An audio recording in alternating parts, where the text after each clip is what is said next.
kami mengenai materi takwa. Akan tetapi, sebelum kami lanjut ke materi, perkenankanlah kami untuk memperkenalkan diri terlebih dahulu. Saya Melia Nurfajriah. Perkenalkan, nama saya Alivia Putriana Oktaviani. Perkenalkan, nama saya Setia Herida Julianti. Perkenalkan, nama saya Yuyun.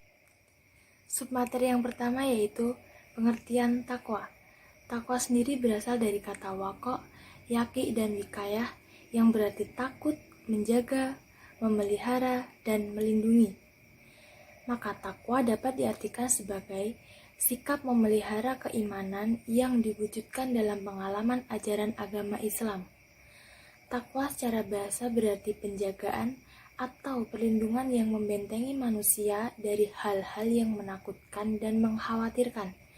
Oleh karena itu, orang yang bertakwa adalah orang yang takut kepada Allah berdasarkan kesadaran dengan mengerjakan perintah-perintahnya dan tidak melanggar larangannya. Karena dia takut akan terjerumus ke dalam perbuatan dosa. Takwa adalah sikap mental seseorang yang selalu ingat dan waspada terhadap sesuatu dalam rangka memelihara dirinya dari noda dan dosa. Selalu berusaha melakukan perbuatan-perbuatan yang baik dan benar, pantang berbuat salah dan melakukan kejahatan pada orang lain, diri sendiri, dan lingkungannya.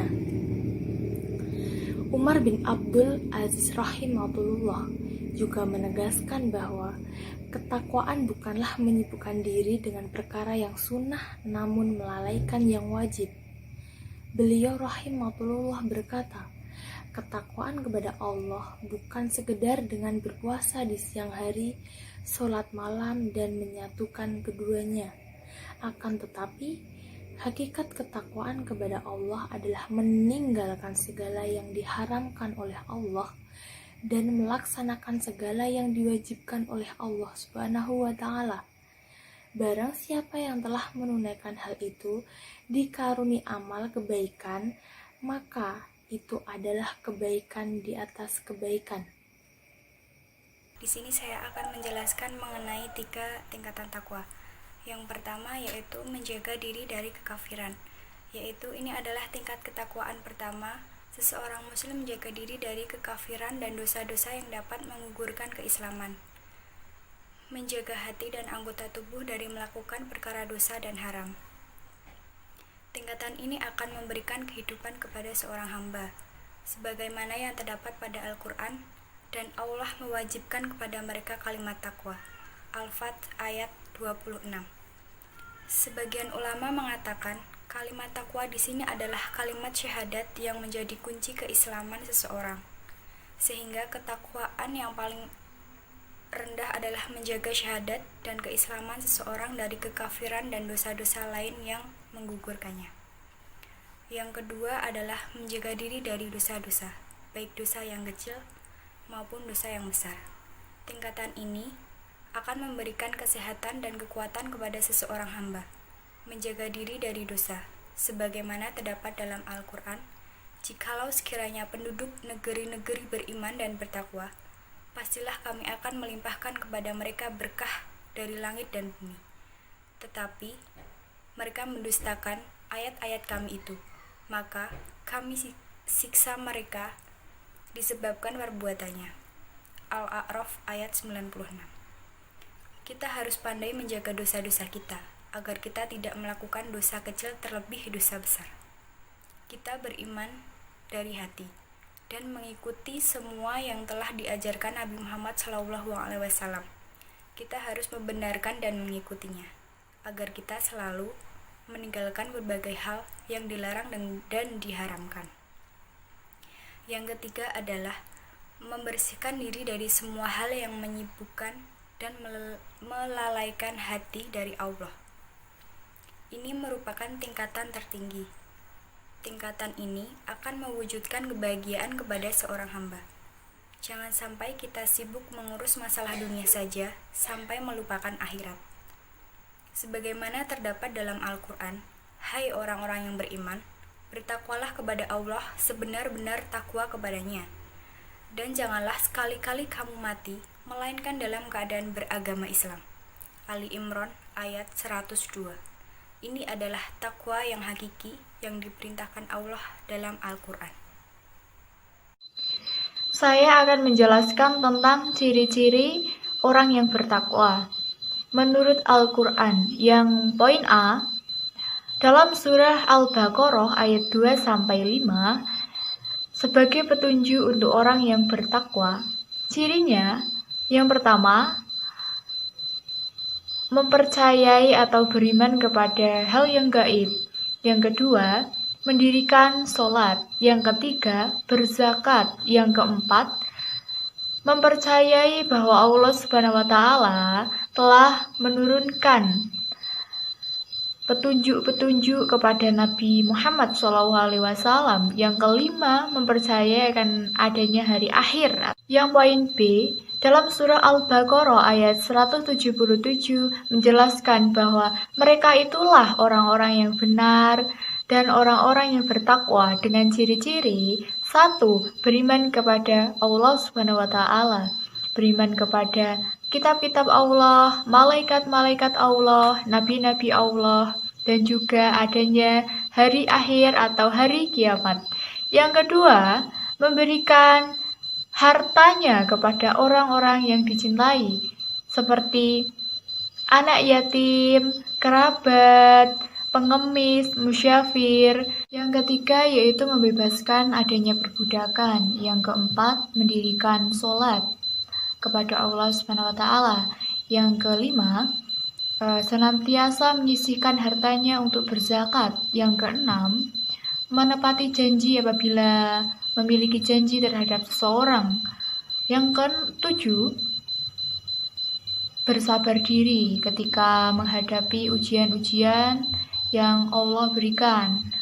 Yang poin C, dalam surah Al-Imran ayat 133-135,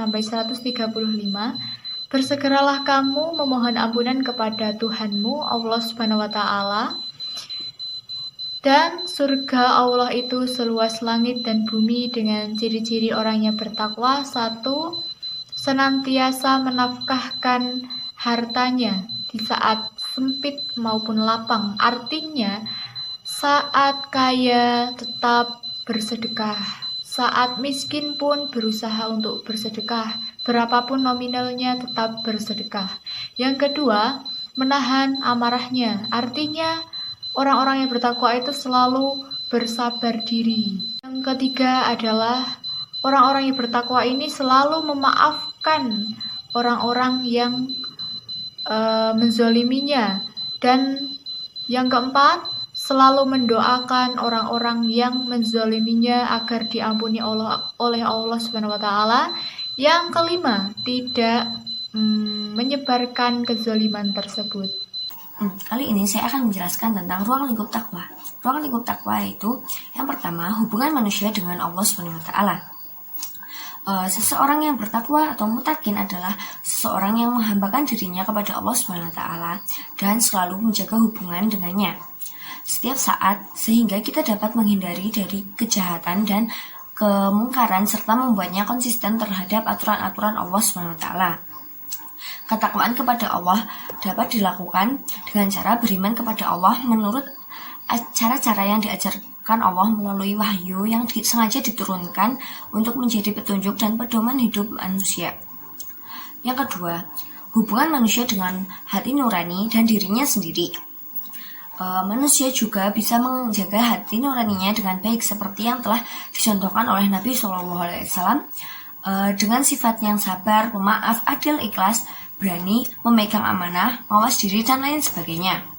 Selain itu, manusia juga harus bisa mengendalikan hawa nafsunya karena tak banyak di antara umat manusia yang tidak dapat mengendalikan hawa nafsunya, sehingga semasa hidupnya hanya menjadi budak nafsu.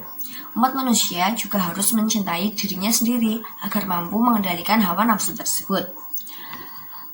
Ketakwaan terhadap diri sendiri dapat ditandai dengan cara sabar, tawakal, syukur, berani. Hubungan yang keempat adalah hubungan manusia dengan sesama manusia. Agama Islam mempunyai konsep-konsep dasar mengenai kekeluargaan, kemasyarakatan, kebangsaan, dan lain sebagainya. Semua konsep tersebut memberikan gambaran tentang ajaran-ajaran yang berhubungan antara manusia atau hablum minanas. Mereka saling membutuhkan satu sama lain sehingga manusia disebut sebagai makhluk sosial. Maka tak ada tempatnya di antara mereka saling membanggakan dan menyombongkan diri, karena bagaimanapun semua manusia sama derajatnya di mata Allah.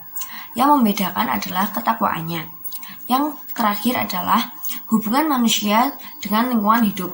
Bagi orang yang bertakwa, lingkungan hidup adalah alam yang diberikan Allah sebagai nikmat yang harus disyukuri dengan cara memanfaatkan dan memelihara lingkungan tersebut dengan sebaik-baiknya. Di samping itu, alam ini juga adalah amanat yang harus dipelihara dan dirawat dengan baik, karena Allah tidak akan menciptakan sesuatu apapun tanpa suatu manfaat.